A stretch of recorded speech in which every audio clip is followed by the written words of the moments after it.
Welcome to Autism Tips and Tools, where we highlight the best practical guidance from previous episodes of Autism Knows No Borders. Whether you're a self-advocate, a family member, or a service provider, there's something here for you.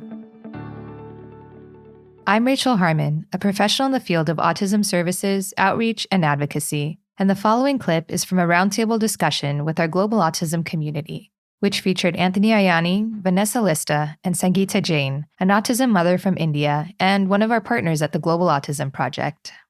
In this discussion, they shared ideas on how to teach social skills to young autistic children, as well as encourage neurotypical children to communicate with their autistic peers. Here's Sangeeta talking about how to take action steps towards true inclusion. I live in a community where the awareness is also very, very limited. And to teach other people about the interaction and, I also have a daughter who is currently working in this field only. Vanessa probably as old as you. So, I always feel that, of course, awareness, acceptance is definitely a big part of it, but action definitely needs to be there if we were talking about the inclusion. Mostly what happens is like, we know about it and we accept it, but what are you going to do about it? Are you going to say hi to that person? Are you going to spend time? Or are you going to go for a walk or do something with that person? That's basically the inclusion is. And the awareness and the acceptance are the, definitely the key points over here. And to me, to introduce to the community over here with, autism is was very difficult because at home, my daughter and my son played very well, but I could see my daughter not explaining to her classmates about, as you did, Vanessa, probably, I don't know.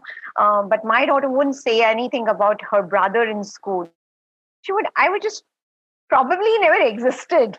And when I came to know about, I was like pretty surprised about that.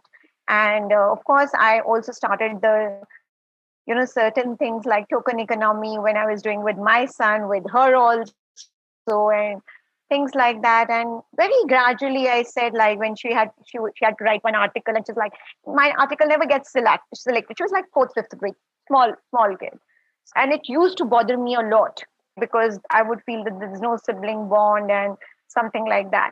So I said, like, why don't you write an article about your son, brother? Maybe this gets selected. And then she says, no. I said, like, let's give it a try. And that got selected and that got a lot of acknowledgement.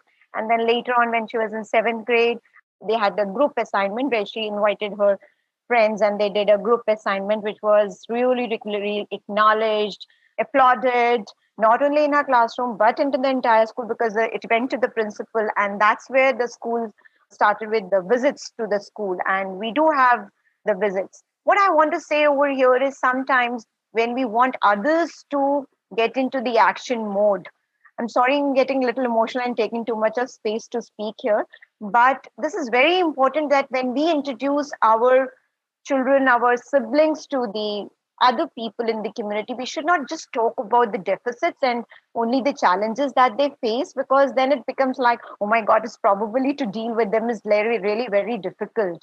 So we should just, change the topic and talk little nice things about them and how wonderful and how fun it is to be with them. And then, yes, of course, they have these difficulties and this is how you can do it. So we need to, when we were talking about the inclusion, we need to change the way we introduce the people on spectrum to the community because, okay, this is the sensory issue and this is what I also did that. But when you want the others to get into the inclusion, as we talk a lot about the reinforcements, they also need to be reinforced for them to get into this. So when my son was small, I always, did that peer buddy system where like anyone would be, my son's buddy would become the monitor. I don't know what you call the class leader of the classroom for that day. So every day, every child would say like, oh, I want to be sitting with Subrat. I want to be his buddy today. So I guess there has to be some kind of reinforcement attached to it. And that's how I started inviting my daughter's friends to our home, and so that they get reinforced and then gradually introduce Subrat to them. And that's how we built up some sort of social interactions. And I'm very proud to say that Suvrit is very well accepted and loved by everyone. Although the action point what I'm talking about is still lacking. And I think that it will happen eventually, because I know right now that probably I also made the mistakes of explaining too many things, like, oh, he doesn't like this, oh, he doesn't do this, and he doesn't, and then, like, people also take that space. Like Anthony has to learn to take space. People take a lot of space from our children. That's what I've understood. So to bridge that space, sometimes you need to do something which is, fun, or has to be a reinforcement for the other person as well.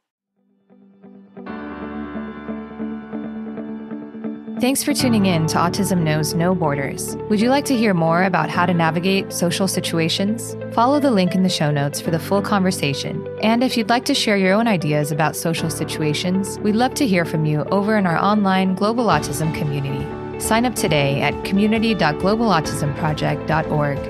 Let's work together to transform how the world relates to autism. Thanks for listening. Take care.